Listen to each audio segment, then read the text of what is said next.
you got to get us started here. All right, we'll get it started then.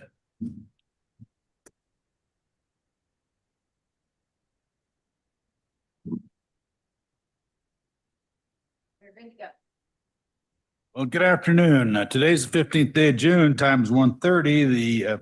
The Board of Compass is in session. I'm going to ask Craig to call the roll. All right, thank you, Mr. Chair. Drew Alexander, Here. Todd Beck, Here. Jason Brinkman. Here. Using, okay. I want to get my name in there. Yes. Jason is on, but would respectfully request that Vince Trimboli be the IT delegate today. Noted. Thank you. I put the That's Zoom my apps file. on there now, so. Okay. Yeah. Zach. You can do audio so we can hear. Bree Brush, Here. Bob Callahan.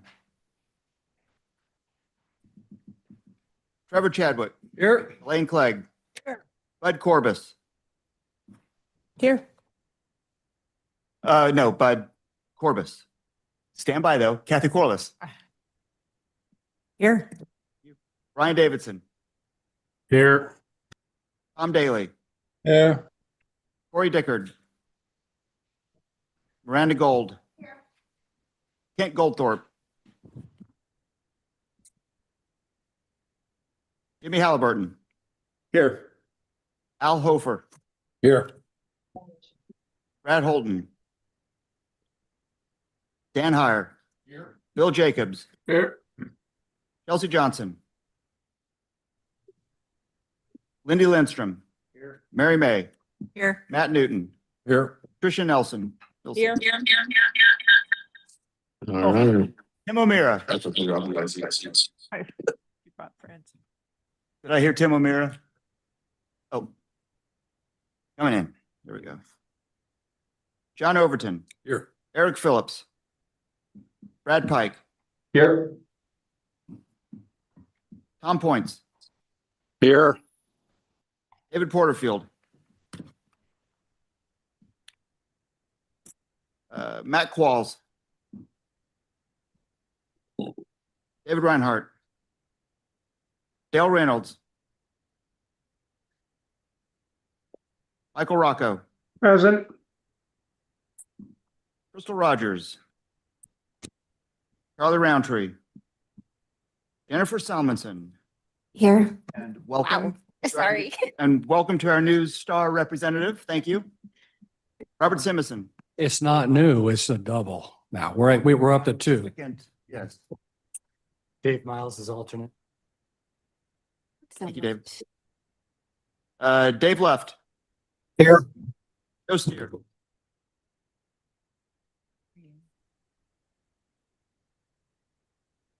I see Joe Steer. I saw.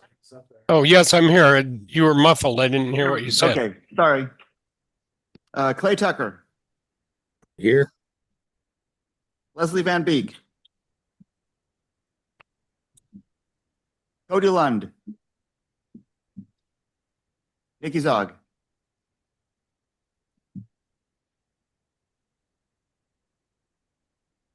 Mr. Chair, we have a quorum. Okay, thank you. We will move on to the next order of business, open discussion and announcement. Are there any open discussions or announcements? Mr. Chair? Yes, go ahead. Thank you, Mr. Chair. So I just want to announce to our board that Mayor Trevor Chadwick was elected as the Senior Vice President of the National Association of Regional Councils at their annual meeting last week. So congratulations to Mayor Chadwick. And No, he's gonna be the head narc. and also, I'll just also want to announce that Mary May was then elected as the District 12 representative to the National Association of Regional Councils Board of Directors. Deputy narc.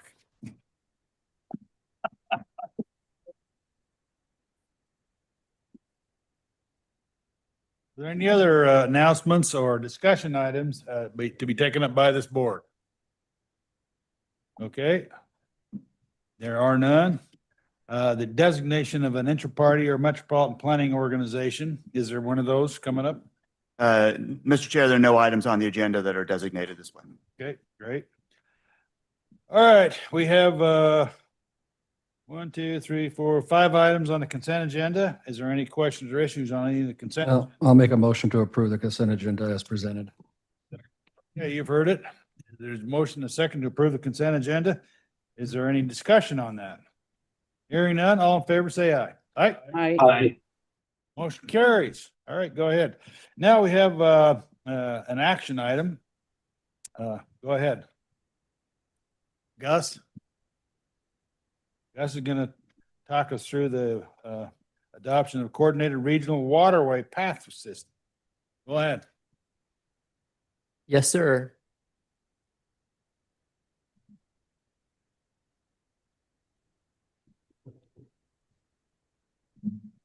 So dear Chair and members of the board, my name is Gus Leffelholtz, and I'm here to present the final coordinated waterway pathway plan for your review and adoption as recommended by RTAC.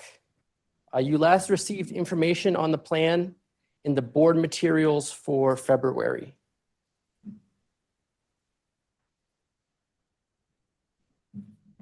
So how we got here, a need to look at the irrigation canals and waterways was identified by a Compass member agency. We also had it in our long-term plan. So we followed our funding process, and now the plan is complete. So now we want to provide you with more information so that you can use it. The plan's vision is an accomplished, community-informed, safe, non-motorized network that provides a high quality of life for folks in the valley. We want to facilitate a connected, accessible, and historically informed planning effort. Our approach was to build from existing accomplishments of pathways along waterways in the region, make decisions guided by data and stakeholder support, and foster interagency coordination and minimize impacts to sensitive environmental areas.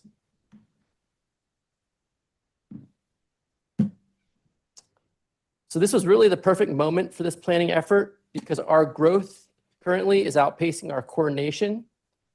Key pathway opportunities are at risk of being lost because of development pressures. Policies without a coordinated regional approach risk becoming fragmented across agencies. The plan seeks to guide long-term decision-making and best develop a regional network.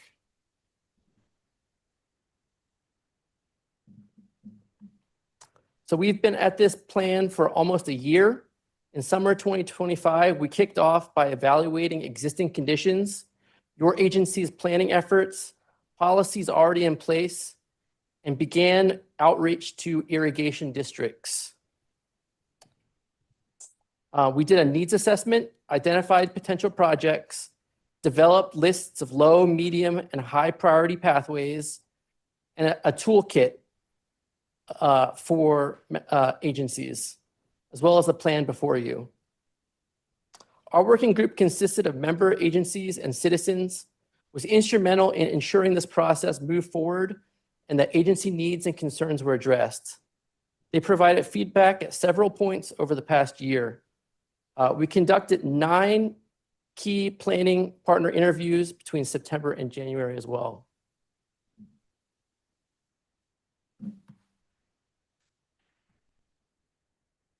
So from those 9 interviews, we heard that irrigation organizations have varying levels of opposition or acceptance to these types of projects. Most waterways exist within statutory easements limiting their control. Long-term partnerships are often required. But importantly, many of the irrigation organizations are starting to come to the table. They're seeing successful implementation elsewhere in the region and recognizing there may be maintenance and cost-sharing opportunities. What this means for your agencies: early coordination and clear rules are essential. Master agreements help define responsibilities. Education campaigns are needed for partners and for the public. So we made a decision early on in this process to base the plan on identifying and prioritizing pathway opportunities that are realistic and attainable. While we could have ranked pathways based on the highest need, factors such as irrigation district buy-in make some pathway development much more difficult. As I say on the dance floor, it takes two to tango. But as development pressures stay high, we really want to get this ball rolling.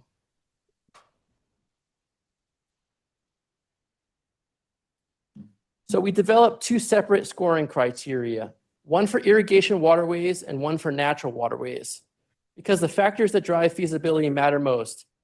Publicly owned or commercial land is far easier to work with than private residential.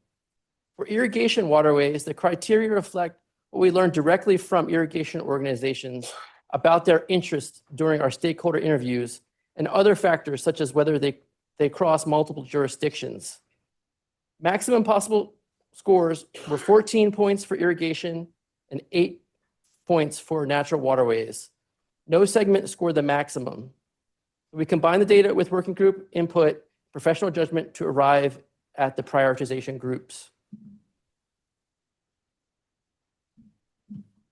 So here's the prioritization of pathways.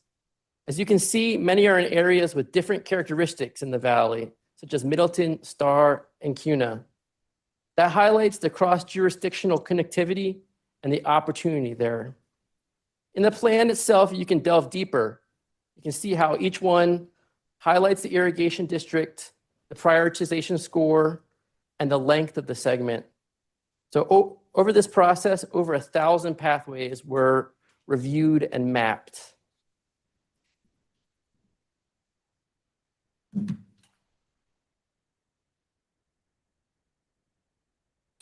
While we can identify pathways as opportunities, we want to give agencies the tools to actually implement them. As part of the plan's scope, development of a toolkit was created. This includes cross-section visualizations showing what pathways can look like, as you see up here. There's also a flow chart, maybe hard to read, but it's on page 3 of the toolkit. And it walks you through partnerships, readiness, design standards, funding, and ties policy language, key partner database with irrigation district contacts, policy language, and a master agreement checklist. It also has a pathway visualization, as we saw on the slide before. At each decision point, the flowchart guides you to the right resource, so you don't have to start from scratch.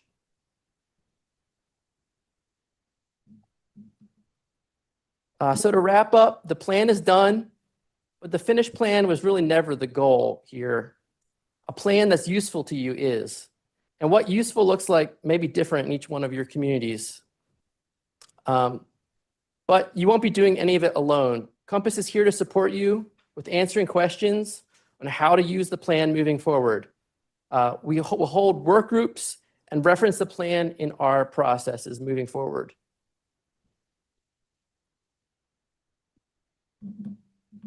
So before we get to the motion, I'll stand for any questions. Go ahead. I got just a couple. Mayor Chadwick from Star. When you go back to your map, did you take into account the various cities' plans that they've already put in place to put this together? Yes, sir. We, as part of the scope of this plan, we reviewed all the plans that we could find in the region. Okay. And then another follow-up, Chair. Mr. Go ahead. On your cross-section 1 that you have there, we've been dealing with this for quite a few years, and Miss Jennifer right here is like our master of pathways right here. She makes sure every development puts them in. But on this cross-section, you're showing asphalt pathway on both sides of these canals. And the irrigation companies absolutely do not want that. So if that's in the plan, we need to figure out about modifying that, because they want one side open for cleaning and dumping their stuff, and the other side is okay. I mean, you have to work with them on that, right? Yeah. So I can speak to that a little bit. It's not a one size fits all approach. We need to understand that each irrigation district is different. So the toolkit, if you kind of look into it, provides different design frameworks based on what irrigation districts are looking for. So it's basically a toolkit for you to use based on what you hear from the irrigation district and the relationship there. Okay. And then one more, sorry, Mr. Chair. Go ahead. So is it the goal then of Compass to create a master plan and keep it up to date with all the places that we're connecting to make this useful for everybody? Or, I mean, is that what we're trying to do with this plan? And then if that's the case, how would you like us to report the fact that we get these things done through our developments? I may be taking it to a step too far, but I'm trying to figure out how this is all, it gives us the guide work, but it'd be great to have some sort of master plan that shows our connectivity between the cities and stuff like that so we can connect on that.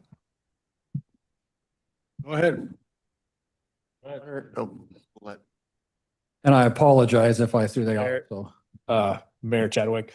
Hunter Mulhall, I'm on the technical team here at Compass. We maintain a pretty robust database of all the trail systems that are built and planned that fed this plan. So we've already got that inventory. We're talking with your staffs, your GIS folks, making sure that we're keeping that as up to date as we can. We use it for our long range planning as well. So it's really just a base core set of data that we have and make available through some of our web apps. Is there anything that would make it easier for you guys to get this data from us? I mean, I just have never heard anybody on my staff say anything about sending anything to you guys. So I want to make sure that we're doing our part to make your job easier. Sure, that's a great question. There are ways we can set up collaborations. It's a technical way that we can just go and grab your data when we need it.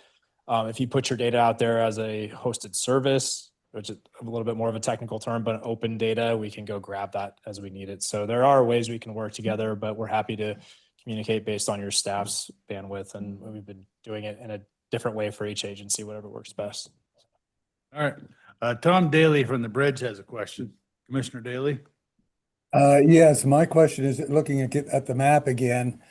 There are some major blank spots there. What does the plan contemplate in connectability with those areas where there is not connectability now? Okay, go ahead. Yes. So this map, as you see here, is the data that we were basically able to access publicly. If there were additional pieces of information or gaps that we're missing, it's a process, and we can always talk to you one-on-one and try to incorporate that at a later point. Follow up, Hey, Mr. Chairman? Go ahead. So I guess the plan itself then, if it's a regional waterway pathway plan, you're not contemplating doing that until you have further information from those blank areas? Not contemplating trying to go out and outreach for other information yourself, I guess.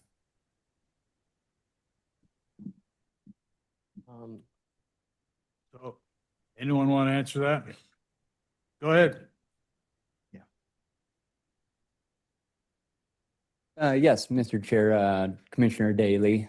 So I ever so slightly missed the last component of your question, but this one is specifically just looking at those open waterways that have the potential to use an adjacent pathway to help make that connectivity. This will be incorporated into Communities in Motion 2055, the region's long-range transportation plan, which will also be pulling in those existing components of pathways that already exist, as well as bike lanes, the multi-use pathways adjacent to our roadway network, which is going to fill in a lot of those gaps that you're noticing. Frankly, one of those is my neighborhood. And the irrigation facilities in my neighborhood are all buried. You wouldn't necessarily be building a pathway on top of them at this point. However, there is a robust on-street network that exists. Once we combine those two in the regional long-range plan, it'll fill in a lot of those gaps that you're noticing. Okay. Any more questions? Mr. Chairman. Yeah, go ahead. Thank you. Austin, really quick. So thank you very much. And thanks for the support. It's really exciting to look at these pathways and waterways and how we can help create this community through connection. Question on what you just said for open waterways or closed, or if there's a pathway that's covered, but it is an irrigation district, would that report on here? Or is it specifically open water? Go ahead. Mr. Chair, Councilman Corliss, there are a few on here that I know have contemplation of being closed potentially in the future with the construction of a new pathway. Those ones are still shown on here.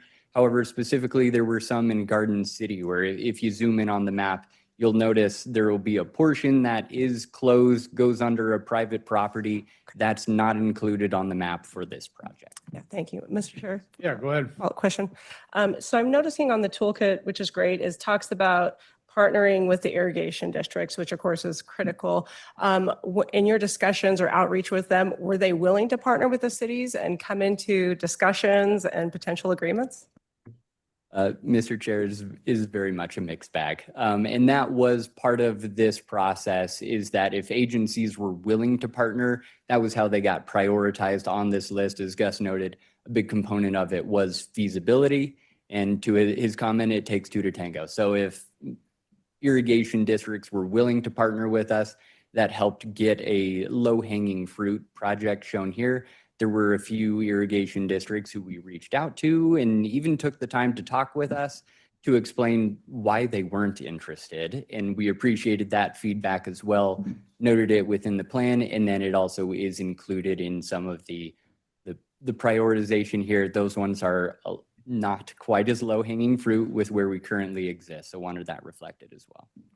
Mr. Chair, one final question. Go ahead. Engaging in these pathway projects, I noticed, having to get that right away from the homeowner seems to be, besides the irrigation, that's the next or equally challenging. How does Compass propose supporting cities and counties into looking at this with the homeowners? So, Mr. Chair, Councilwoman Corliss, on this project specifically, it was a component of the prioritization process, noting that exact thing, that if you have private homeowners, specifically a whole bunch of private homeowners, it could make a pathway notably harder to achieve. And we want to get projects to that construction phase. So that was a component of the prioritization. Ultimately, if member agencies need help with coming up with strategies on how to address private homeowners, out of scope of this study, but we're certainly glad to have that conversation and see if and what that role might be for us. Thank you. Okay. Go. Mayor Jacobs, you had your hand up. Thank you. So I met with the Settlers Canal people 2 weeks ago asking about this thing, and it was a great meeting. Mac was great. And he said we would be glad to give you access to the canal. He would even deed the land to you. All you have to do is tile it. So without burying the Settlers Canal, there's just really no pathway for the city to probably get access to that. I even suggested the city paying for a fence to protect the public from the canal, those type of things. And it was just like, we don't want the people on the canal because it gets in the way of our maintenance.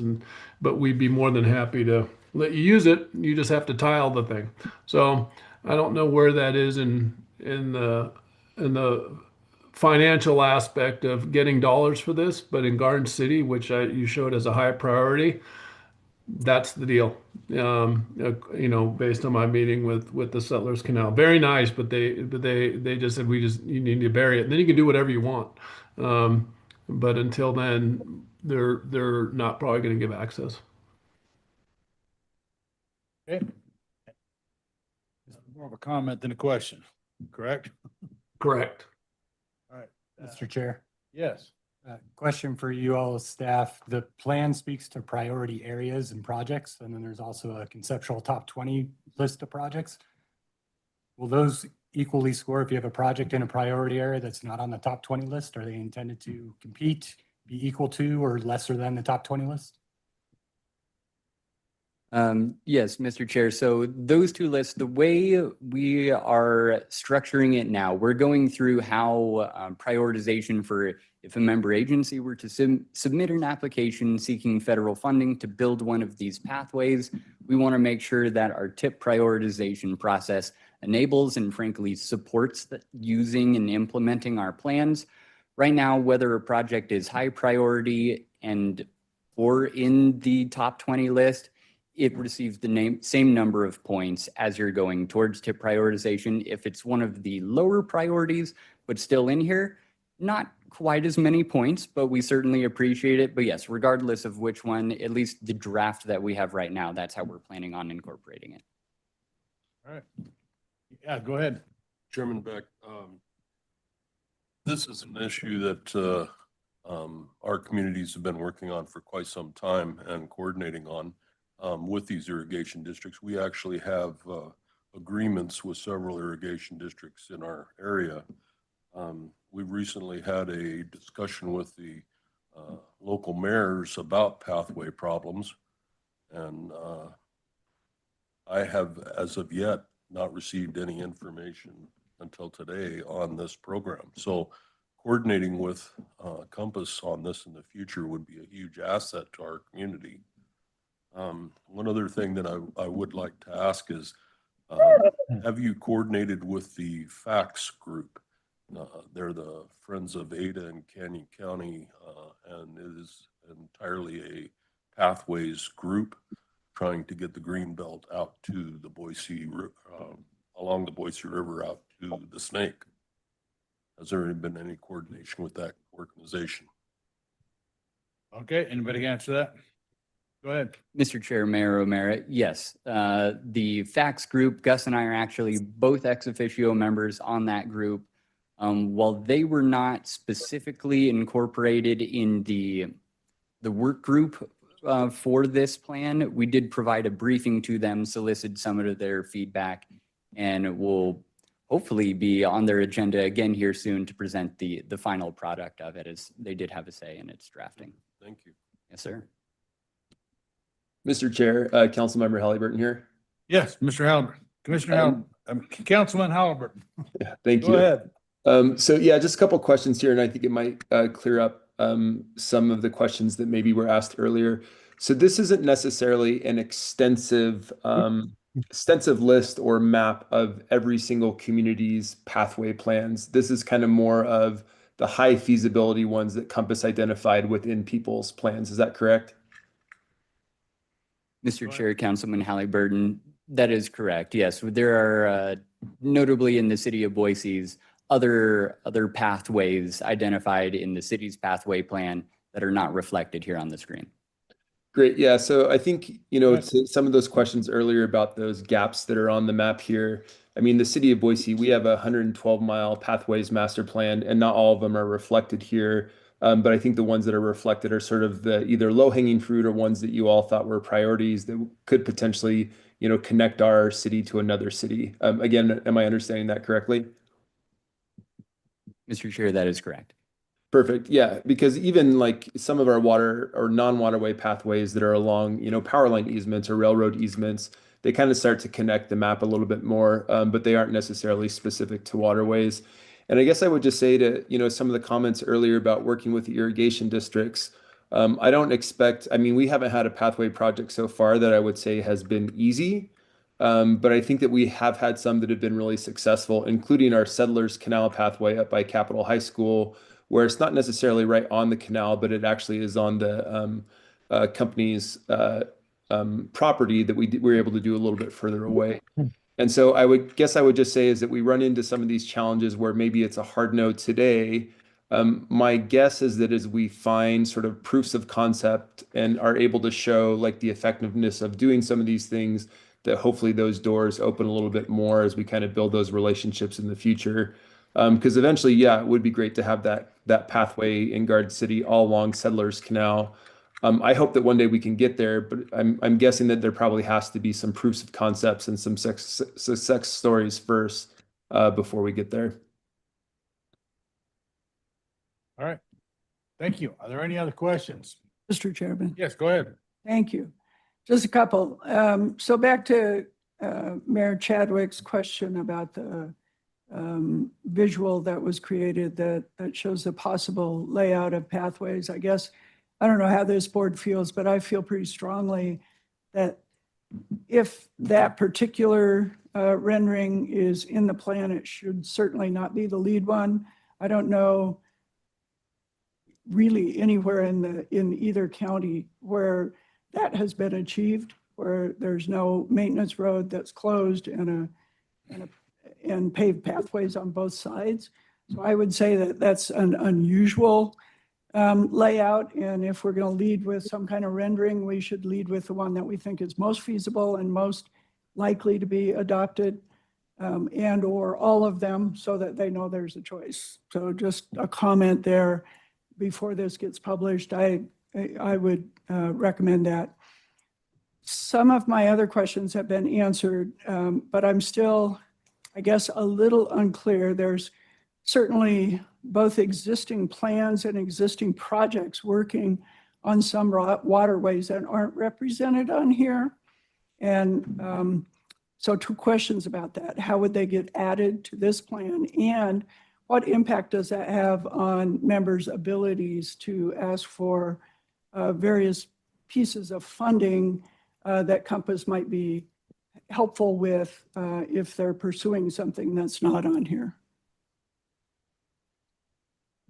Yeah, Mr. Chair, Elaine, just to make sure I'm understanding, did you mention that there were plans for pathways along waterways that aren't reflected? Is the Spalding pathway on here? I don't see it. And I know it's being pursued right now. You said Spalding? Yeah. Is that, I'm just not, I'm having a hard time visualizing that one. It's behind Capitol High School. Okay. That one between specifically? Milwaukee and Cole. Okay. I can't speak to that one directly. We did work with our work group, provided the list of pathways that were included and asked for, are we missing anything?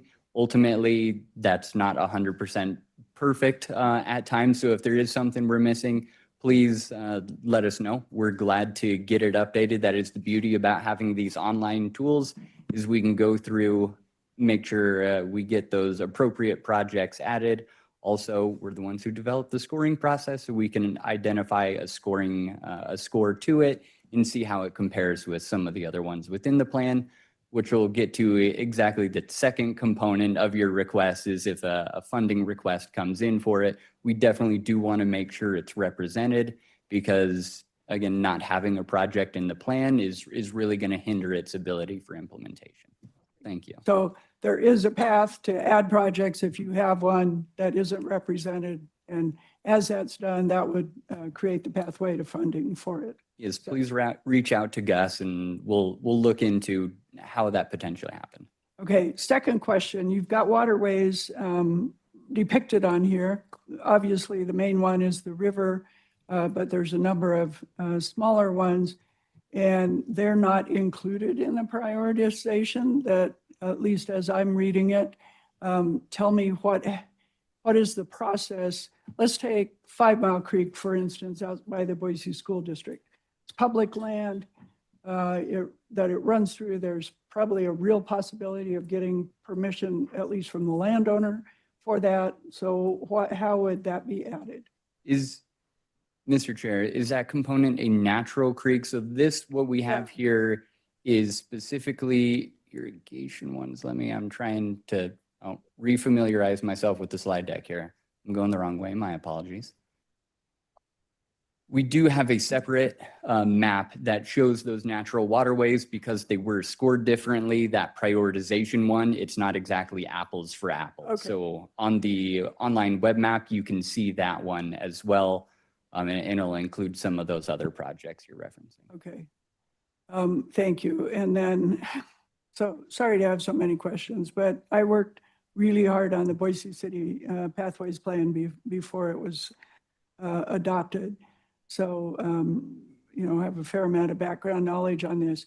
There are a number of waterways that either are already covered or are in the process of being covered that don't have buildings over them or other impediments to having a pathway. Obviously, the ownership might be a pathway, might be an impediment, but wondering, for instance, the canal along State Street, which VRT is partnering with ITD and the city of Boise and CCDC on covering and putting a pathway on there, again, is not shown on this map. Another one that comes to mind is the one that goes from Victory Road into Molinar Park on the backside. Is there a separate process for those, or did you consider those? Mr. Chair, Elaine, the State Street one, the only thing I can think of is it's so close to the State Street pathway itself running along the roadway corridor that one is definitively already in Communities in Motion and is a high priority pathway. The one specifically for Molinar might be getting to Councilwoman Corliss's comments a little bit earlier. Currently, if they're buried, at least when I was looking at it, they were generally not showing up on the plan here. If just because it's buried, there's still the potential to be able to build on top of it. We would certainly be open to having those conversations. That one specifically, other than having a fantastic child's birthday party there recently or upcoming, not familiar with the pathway itself. Okay, thank you. All right, thank you. Are there any other questions or issues? Okay. Oh, hold on. Oh, is there one up here? Oh, Chair. well, we got Commissioner Nielsen. Thank you, Mr. Chair. I just want to say, as a very old planner who used to do trails in my youth, trail planning is a long game. The value of having a regional plan is to try to knit together a network that we may not see today, but we may see 15, 20, 25 years from now. The opportunity that a plan like this provides us is having goals to look at when reviewing development, having projects when funding opportunities come available. But the one thing that I would encourage is that there may be some training to make sure at some of our, particularly the smaller jurisdictions, that they really incorporate the plan in their review of developments. And you really have to be an opportunist. So all of the issues that have been brought up are absolutely valid. It takes a lot of patience. It takes a lot of, I don't know, just patience, I guess. And it really takes a good understanding of in each community, what are your priorities? How do these fit into it? And as Austin said, keeping the plan updated.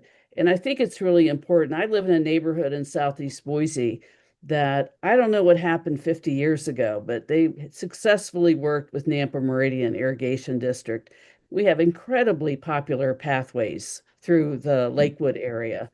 And that's the goal, is to provide that particularly urban open space that residents really enjoy. So I just want to applaud the staff and the work group for their efforts in pulling this all together. Thank you. All right. Go ahead. You want to respond?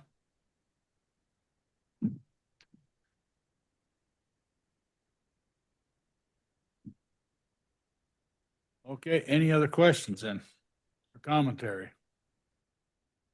The motion is on the screen. Okay, I'll accept the motion. You know, before motion, just I guess a couple more comments if I could, Mr. Chair. Sure, go ahead. So just kind of buzz through things through everything again real quick and just kind of hearing some of the comments. I appreciate the way that you have all the way the paths are identified as far as priorities go. I think one thing that may be helpful, and I was just digging through the packet to see if I could find it, is sort of the connection to other existing planned maps so you can kind of see what the network is. So whether that's, color coded in a different way, I think kind of speaking to Commissioner Daly's point, when you see those gaps, it may be helpful for the community to know, like, We had all 12 on board at some point. These 12 for this station are going to reduce over time significantly first. There we go. But yeah, so having the ability to both see what your priorities are here, which I think you've done really, really well, but how they connect to the existing pathway systems that may be out there in other people's plans. That way, we just have an idea of the network that we're trying to build. So I think that would be helpful. And then I did kind of run through some of the proposed toolkits as far as what the pathways could look like. And there are lots of different options there that I think are probably more common to Elaine's point, where we see just like one pathway on one side of the canal, or maybe there's a dirt service pathway and then a asphalt pathway on the other side. And so one other thing that I think may be worth adding to that toolkit is I do think that there may be some locations where even for the pathway system that people are going to be walking and riding on, that they don't necessarily always have to be paved. And so my recommendation would be that within that toolkit that we examine another potential potential framework of, hey, here's what actually a neighborhood pathway could look like if it was just compacted gravel. So that there's those options that maybe exist as well. And I'm even thinking about places out in, Eagle or Northwest Boise, who maybe they even have like an equestrian component. But I've been to lots of different communities around the country where some of the most popular biking and walking pathways are still compacted gravel or some sort of dirt pathway. And so I think having that on an option there in the future would be helpful. Other than that, I still think it's great to have the plan in place and for everyone to kind of be working on coordinating that. And so I would move that we pass the Compass Board of Directors, or move that we pass the Coordinated Regional Waterway Pathway Plan. I'll second. Okay, there's been a motion and a second. Is there any more questions? Any discussion items? Mr. Chair, I know we had a discussion about changing the pictures that are currently in the plan to reflect more of what the pathways currently look like that are in place. Yeah. Would that be an amendment to the proposal? I don't know. Well, can we just leave it as they got the direction from what everybody wants and update that plan, I think, more than directing specifics? I agree. Okay. That's pretty clear. All right. Any other questions or discussions? Okay, hearing none. All in favor of the motion signify by saying aye. Aye. Aye. Any opposed, if there be any? None, motion carries. Okay, well, that took a little longer than we thought it was going to take. All right. We'll take up item B, the Adopt Compass Resilience Plan. Austin, you're still in the tank. Yes, Mr. Chair, not gone anywhere. Got another plan for you, and it's a good one. So, Mr. Chair, members of the board, Austin Miller, Principal Planner, Planning Team Lead here at Compass. This item is going to be seeking your adoption of the Resilience Improvement Plan as recommended by RTAC in their May meeting.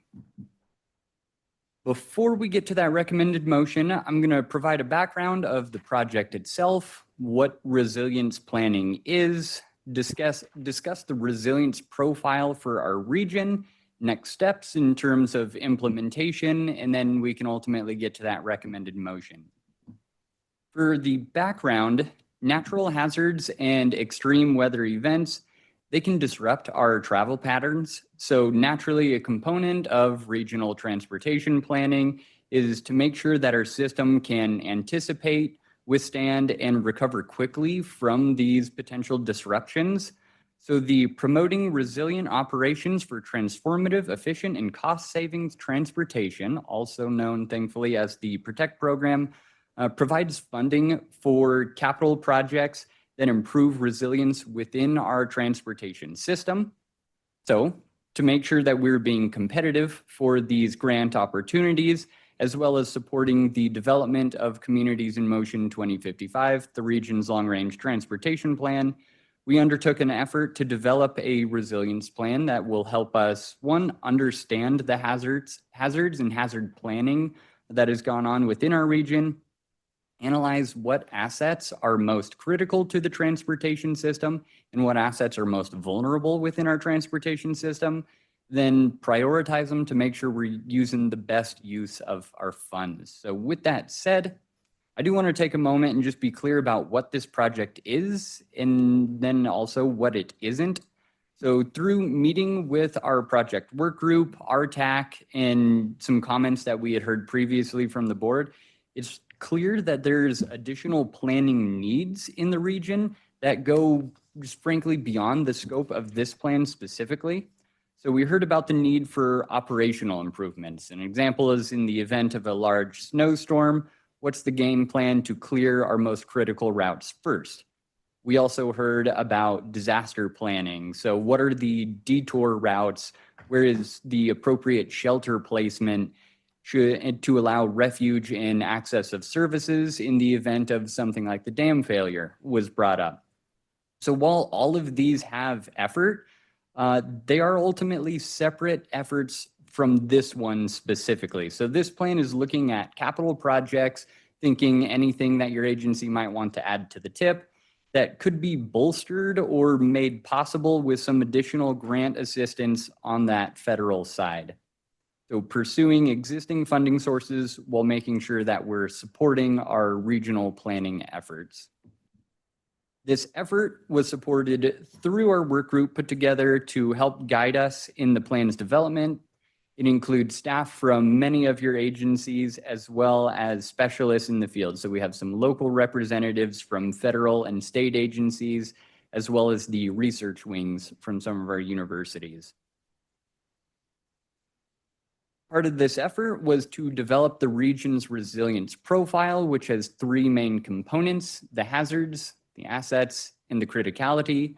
And I'll talk you through each of those. So thankfully, a lot of great work has already been done when looking at the hazards in our region and what risks they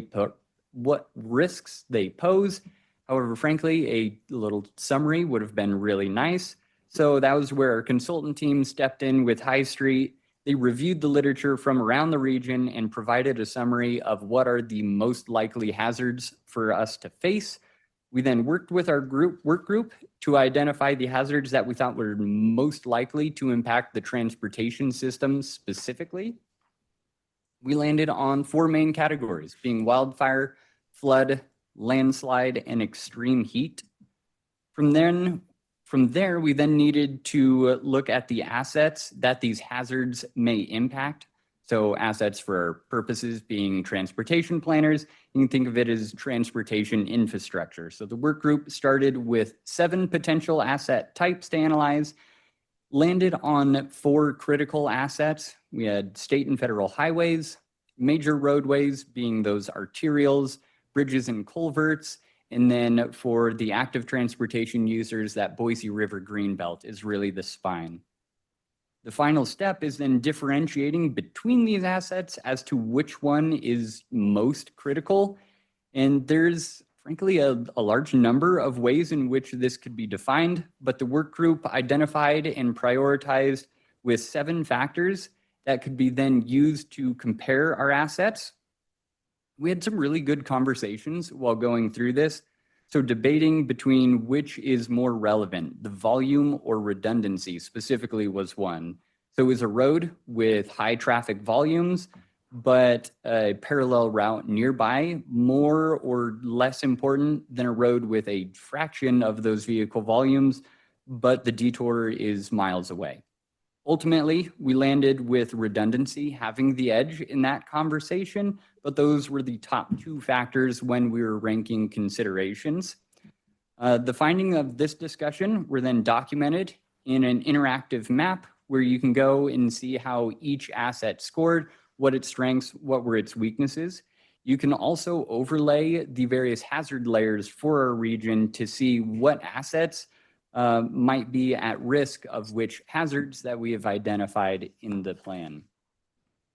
One small item to note, when we're putting together this map and the prioritization list, the traffic and freight volumes on the interstate are much higher than the rest of our other roadways. So for this map, you'll see the interstate is frankly scaled down a little bit. That was a conscious effort to be able to help us prioritize amongst some of our arterial roadways. We figured we didn't need the map to tell us that the interstate is important, but adjusting its scoring helped us differentiate against some other more closely tied corridors. So how do we go about implementing this plan? As we touched on earlier, ultimately, all these are to help get some things built around our community. So back to that PROTECT program that we mentioned earlier, it is a funding source with the purpose of addressing some of these very needs. With that said, transportation reauthorization is looming. So what that means is that federal transportation programs like this are uncertain at best. So while we are remaining optimistic that funding will remain, exactly how that looks and what the priorities are is to be determined. So for this project and our resilience efforts, we wanted to make sure that we were remaining flexible to what might come ahead. We wanted to be proactive rather than reactive. So we worked with our project team to pivot a little bit, then rather go through a list of projects and prioritize them for grant efforts in the future for a funding source that may not exist in a year's time. We instead identified a list of strategies that will address the specific hazards in our region. Our thought is that regardless of what becomes of the PROTECT program itself, efforts to mitigate the impacts of floods and fires to our transportation system are likely still going to have a place.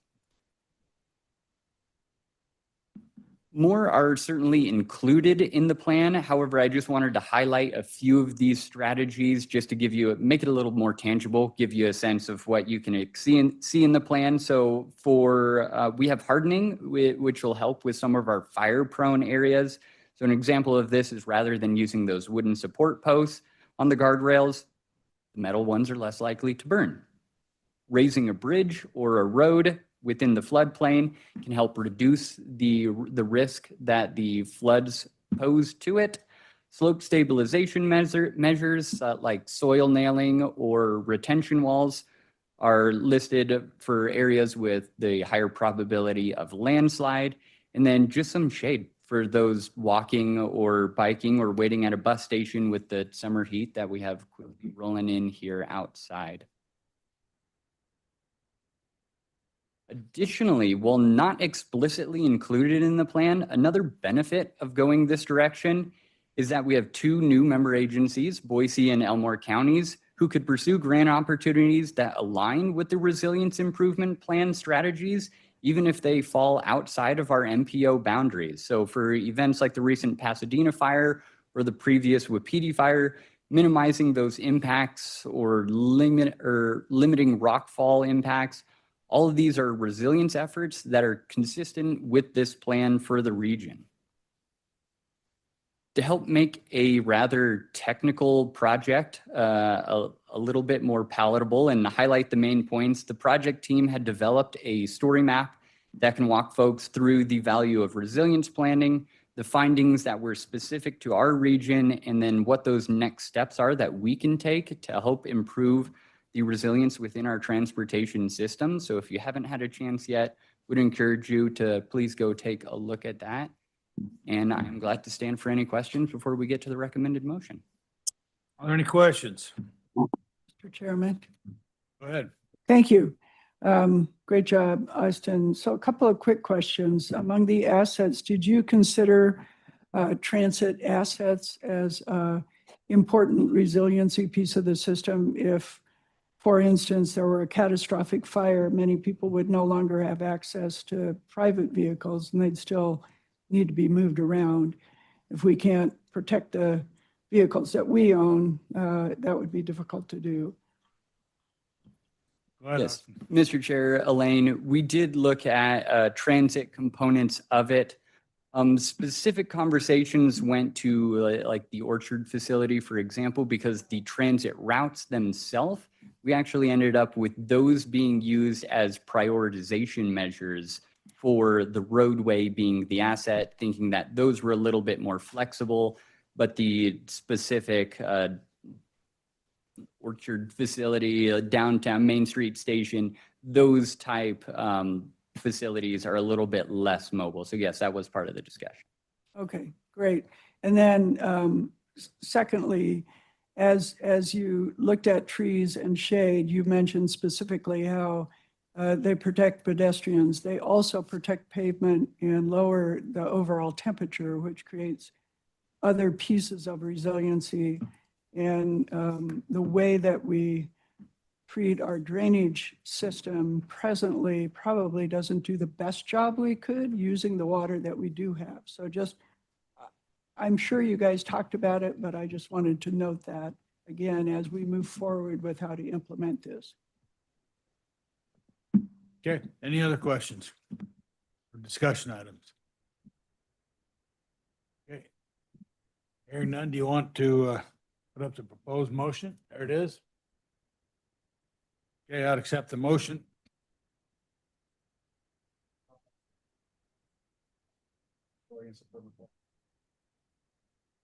Second. Okay, you've heard the motion and there's a second. Is there any further discussion? Hearing none, all in favor, say aye. Aye. Any opposed, if any? Motion carries. Thank you. Okay, the next item on the agenda is a executive session for personal matter. Craig has a statement he wants to read before we take a motion and vote. Go ahead. Okay, thank you. Thank you, Mr. Chair. So after we do the vote, you will use a breakout room in Zoom for the executive session discussion. For those of you who are online, I'm going to switch this so the folks online can hear me better. For those of you who are online, as soon as we open the breakout room, you will see a note on your Zoom screen that says Compass is inviting you to join room 1. Click on the blue join button. Once all the members of the Zoom call have joined the breakout room, the conference room will join as well. When you're finished with your discussion, if you're participating via Zoom, click on Leave Breakout Room to re-enter the main Zoom call. We will then close the room, which will move anyone remaining in the breakout room back to the main Zoom call after 30 seconds. For those of you who are in the room in person, you do not have to do anything to leave the breakout room. You can just wait for the room itself to close and you'll automatically be put back on the main Zoom call. We will be monitoring the main Zoom session from a laptop.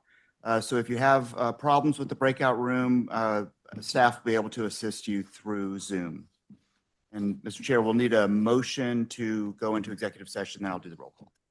All right, go ahead. All right, I turn on my microphone, sorry. Mr. Chair, I'll make a motion that we go into executive session, personal matter with Idaho Code 74206B at 2:30 PM. Okay. For the motion and there is a second. This does require a roll call vote. So I'll ask Craig to call a roll. Thank you, Mr. Chair. Drew Alexander, Yes. Rod Beck, Aye. Jason Brinkman, or Vince, Yes. Zach Brooks, Zach Papmeyer, Yes. or Pete Meyer. Yep. Pep Meyer. Dale Bruner, Bree Brush, Yes. Bob Callahan, Trevor Chadwick, Yep. Elaine Clegg, Yes. Bud Corbus, Kathy Corliss, Ryan Davidson, Aye. Tom Daly, Corey Dickard, Miranda Gold, Kent Goldthorpe, Jimmy Halliburton, Yes. Al Hofer, Here. Brad Holton, Dan Heyer, Bill Jacobs, Yes. Kelsey Johnson, Lindy Lindstrom, Mary May, Yes. Matt Newton, Patricia Dilson, Yes. Tim O'Meara, John Overton, Eric Phillips, Brad Pike, Yes. Tom Points, Yes. David Porterfield, Matt Qualls, David Reinhardt, Dale Reynolds, Michael Rocco, Yes. Crystal Rogers, Charlie Roundtree, Jennifer Salmonson, Yes.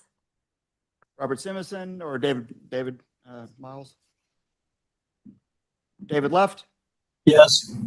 Joe Steer, Yes. Clay Tucker, Yes. Leslie Van Beek,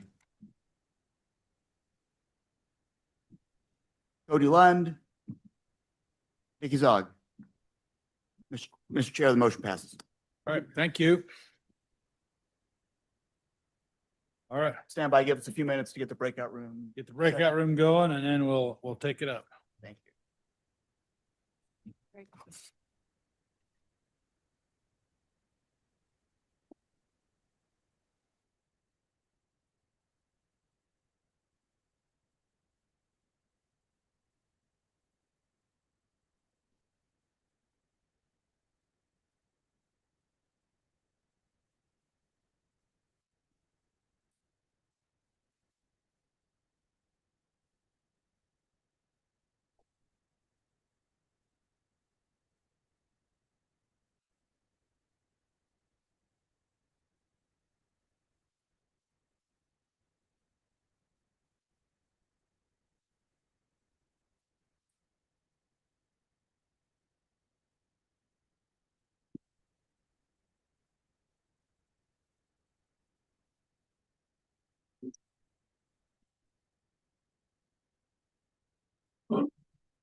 All right, we're back on the record, and now we're back to the next item on the agenda, which is consider the executive committee's recommendation regarding the executive director. Mr. Chair? Oh, Yes, for a motion, sure. I move that we approve the executive committee's recommendation regarding the executive director's continuing employment and salary as presented, or as discussed. And we need to make mention of the salary increase. The increase is 6.4%. Four. Yeah. Okay, is there a second to that motion? I'll second it. Okay, we have a motion and a second, and it's to retain the services of our executive director and to grant him a pay raise of 6.44%. Any questions or discussion on it? Okay, hearing none. I will call for the question. All in favor, say aye. Aye. Aye. Are there any opposed? None opposed? Motion carries. Okay. Thank you, Mr. Chair. Thank you, members of the board. Yeah. All right, now we'll go to a information discussion items, and we're gonna be real tight to make the adjournment schedule. Go ahead. No, it's 3:00. Okay. The information discussion item, review the draft of the 2733 Regional Transportation Improvement Program, or TIP. Go ahead, Tony. Yes, sir. Thank you, Mr. Chair and members of the board. This item is to introduce you to the draft 2027 to 2033 TIP. So we'll get started. I'll give you an overview of the reports that we have. Today's request of you is to review these reports, especially the projects that you're sponsoring or the projects that you're involved with. Make sure we got things right and before we go out for public comment. So that's the big request today. And then we'll talk a little bit about how we're syncing the TIP with the statewide transportation improvement program that ITD is putting together, and then what that overall timeline looks like. So as you know, you've probably seen this slide several times before, but all of our planning efforts that turn planning into projects start with the Long Range Transportation Plan Communities in Motion 2050. Then we take applications from you, and then those are prioritized using all of the products that Compass produces. And we end up with those that getting funded with federal funds. And that's most of the projects in the TIP are federally funded. Some are either developer funded or locally funded that are regionally significant. Those are also included, but those are the projects that we're talking about today. So the way to review these projects, if you've never done this before, the basic list is the best place to start. This has all the same information as all the detail. It's just way combed back and just those very detailed information. People see things in different ways, so we provide information in a lot of different ways, and we even have additional ways to look at it if you would like us to provide that to you out of the packet. That's information that's provided there. So the basic list is where we would start. The next report would be the detailed project list. As you can see here, there is a lot of details in the detail report. It includes all the funding phases, the funding types, the description of the project, how much has been spent on the project already or obligated towards this project in the past. But all of this information has been under review within Compass staff as well as your staff up to this point. So know that we're still working on it. There's still probably going to be a few changes coming in at the last minute, but we're getting ready to go out for public comment in the month of July. So the last way to review is through the major changes list. And this is if you're familiar with the projects that are already in the TIP, the 2026 to 2032. These are the projects that are either new, removed, or where construction is advanced or delayed, or maybe it has a scope change that's quite different or the layout is different. So this points out the big changes that you're familiar with right now and what is being proposed in the fiscal year 27 to 2033 TIP. So with the statewide program, most of you know that we did have statewide programs, had about $1 billion cut this year over the to 7 years that are coming up in this program. The Idaho legislature removed the funding for strategic initiatives. And so the Idaho Transportation Department has been working on the statewide program on what that means for the project statewide. Many of them are in our area, but not all of them. It's a statewide program. So the Idaho Transportation Board started meeting in May to discuss what that's going to look like for the state. And we did take information that we had at the time in May to your staff at RTAC and presented that to them. We've had, just as recently as late last week, a few additional changes.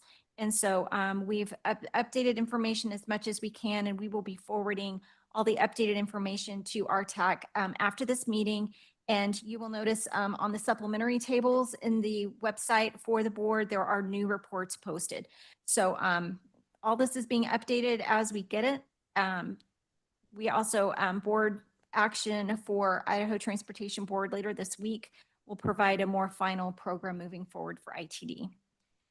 The timeline, June 22nd at noon, that's the big deadline right now. That's when we need your comments. If something seems to be missing, doesn't quite look right, your staff should already be looking at this, but please take a look yourself. If you get questions from constituents, you'll know what is out there that's being provided to the public. We do have public comment period the whole month of July. It's in tandem with the Idaho Transportation Department. We have an open house scheduled for July 7th, and it will be at the park that's right on the other side of our parking lot in Centennial Park in Meridian. And instead of providing cookies and water or drinks, we will have ice cream. So we hope that everybody will stop by, let's talk transportation, and get an ice cream bar. It was kind of fun last year, so we hope that you'll be able to join us there, and kind of gives us something in common. We'll all be hot sitting outside. So August 5th, we will have an early RTAC meeting, and that's where they will be asked to make a recommendation of the final tip, and then they will come back to you in August for adoption of the fiscal year 2733 tip. And then the Idaho Transportation Board is expected to do the final statewide program of approvals in September 17th. So right now, the feedback from you, that's the big request from you now to make sure that we have everything correct going out to the public. That's due by noon on June 22nd. So I will stop here for any questions, and we appreciate your reviews. Any questions? Go ahead. If I could, Mr. Go ahead. So if I could, Mr. Chair, just a couple of things I just want to note. Firstly, I just want to, a lot of you were aware of one of the issues that we were having with the initial proposed list from ITD. And I just wanted to note how well we were able to work with the folks from District 3 office and the ITD headquarters to get the issue with State Highway 44 resolved. We've already signed the administrative modification on our end for that to happen, and it is on the agenda for the IT board for their meeting on Wednesday to finish moving that project. They're not only are they not moving it into an unfunded status, but they're actually funding it starting this fiscal year. So they'll be able to start the procurement process to better align and have that project line up well with the opening of the State Highway 16 and Highway 44 interchange that's under construction right now. So that was a really positive outcome.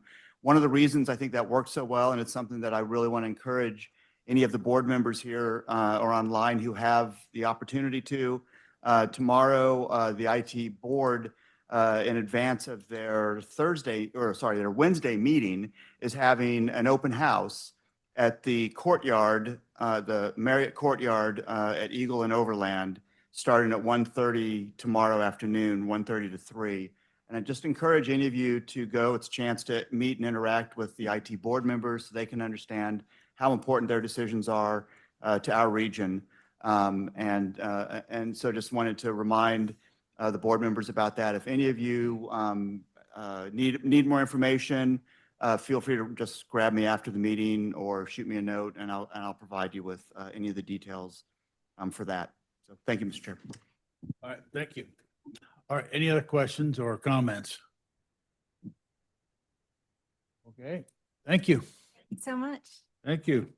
All right, next up, we'll have a status report on Spears, Safe Pedestrian Intersection Prioritization for Enhanced Safety. Thank you, Mr. Chair, members of the board. My name is Hunter Mulhall. I'm part of the technical team here at Compass. I'm going to do a little bit of background on this project, and I'm going to turn it over to Nick Foster with Kittleson and Associates, our contractor for this project. And I'm going to change the slides too. So the Safe Pedestrian Intersection Prioritization for Enhanced Road Safety Plan, SPEARS, we'll just keep it at that from here on, came out of through an award through the Safe Streets and Roads for All federal grant program. As you're all aware, we wrapped up and adopted a safety action plan at the beginning of 2025.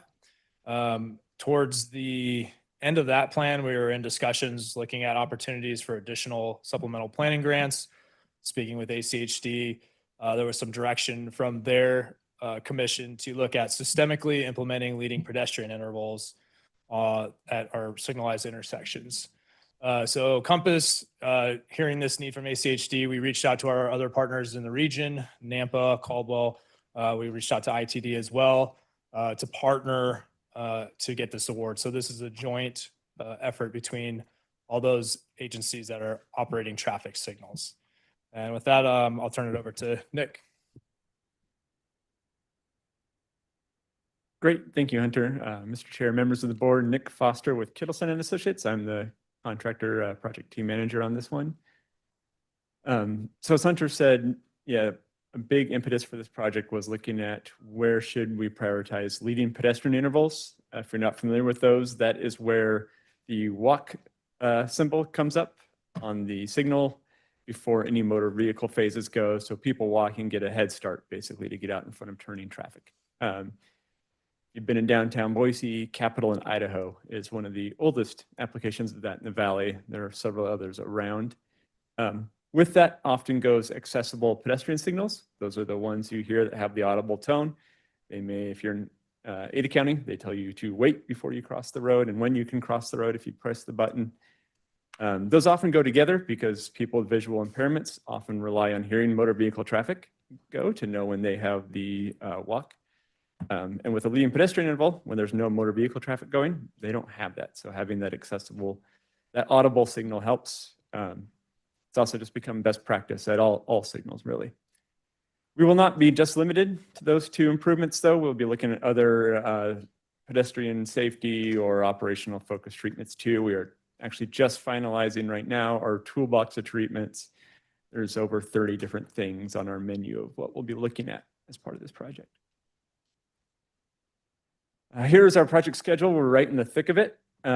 We are right now wrapping up our initial cut at a safety focused prioritization across the region, working with the member agencies involved on identifying their top 15% or so of intersections to move forward for further analysis.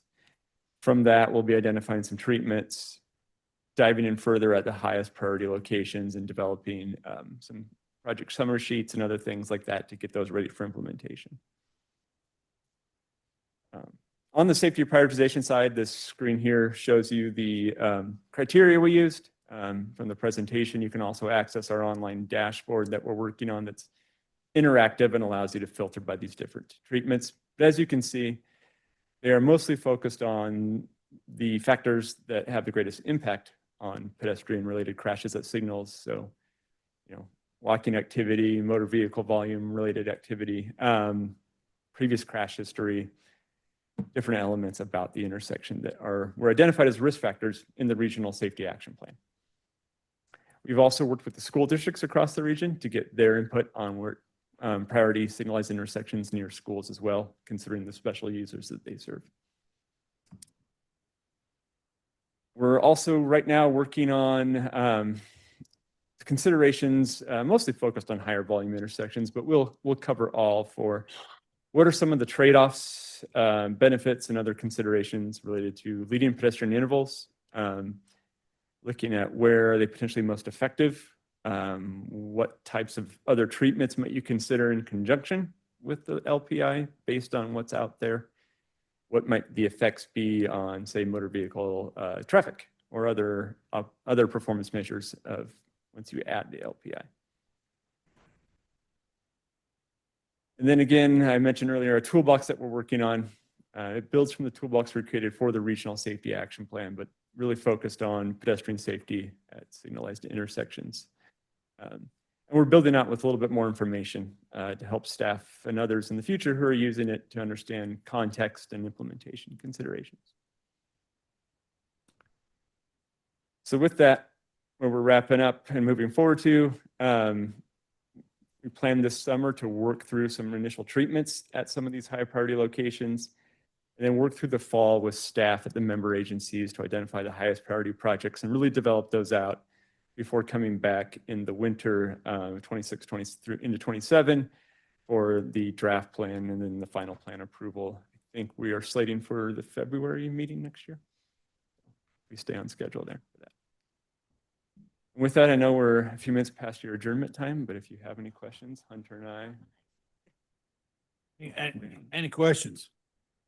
Any comments? Okay, thank you. Thank you all. Okay, next up, we have the Executive Director's Report. Yeah, thank you, Mr. Chair. All the items that we'll cover in this are included in your packet. So happy to answer any questions, but all the materials are in your packet. Okay. Questions after reviewing the packet?